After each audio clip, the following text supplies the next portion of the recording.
know exactly why I love taxidermy stuff so much, but I definitely do.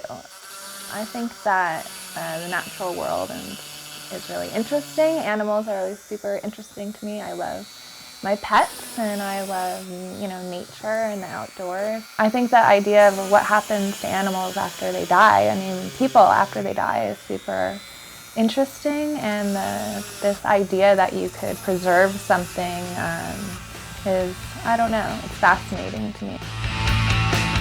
I'm Maykut and I am a taxidermy artist. I started out as a collector, maybe when I was in high school, of preserved butterflies and antlers and stuff like that. Yeah, I just started repairing things and fixing stuff. My collection kept getting bigger. I would buy broken things at a garage sale and figure out how to fix them, and just kind of kept a hobby gone wild, kind of kept growing.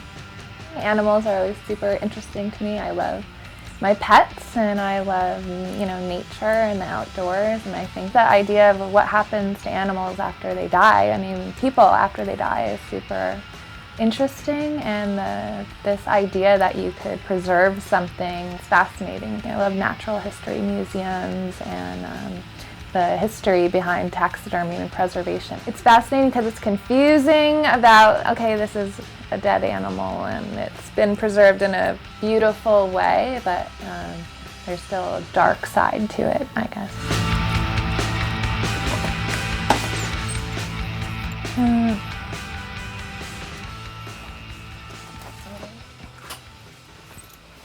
I do a lot of my taxidermy stuff in steps. So, I already skinned the animal and prepared it. That took me probably a couple hours. Then it has to dry for like a week or more, and then it will take me like, an hour to do like the finishing on it. So afterwards, you can airbrush it or paint the detailing on it. You want to kind of like give it, I give it like the royal hairdresser treatment where I like fluff its hair and use the blow dryer. And so we're gonna add this other eye onto here. Put that into there and build up the whole area around the eye with the clay. All right.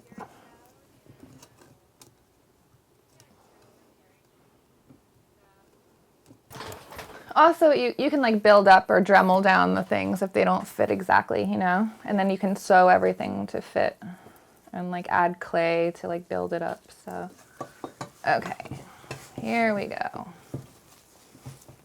Putting around the head the form.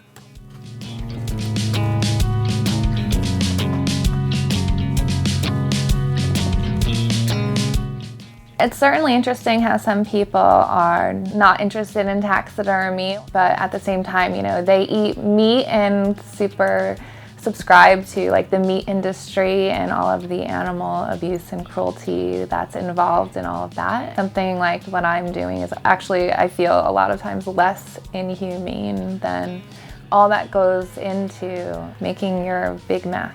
I think that the whimsical aspect of the taxidermy that I make is influenced less by traditional mountain man taxidermy, but by Victorian era anthropomorphic taxidermy, stuff by Walter Potter, who would do these elaborate dioramas and tableaus, like the kitten wedding of these little taxidermy kittens with the bride and a groom and the priest. That was a big influence on the stuff that I do. Smaller animals wearing little props and clothes. They were doing it hundreds of years ago. So I think also another thing that really influences that I do mice and that I do little props is that I live in New York City, so I have a kind of a size constraint. I'm not into, hunting or killing animals, but into things that I can receive already deceased. So something like a squirrel or a chipmunk or a mouse is a lot more accessible to me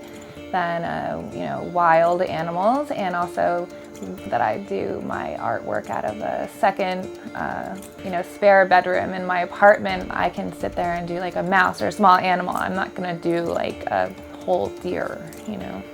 I think I want to like honor the animals and show respect for them. I guess it makes me sad a little bit to, you know, be gutting the animals and stuff, and it's something that I've definitely become more and more desensitized to over the years. Still like not the my favorite part of my job. My favorite part is, you know, mounting the animals and making it come back to life, if you will, not like the taking it apart part. I like to do like the putting it back together part.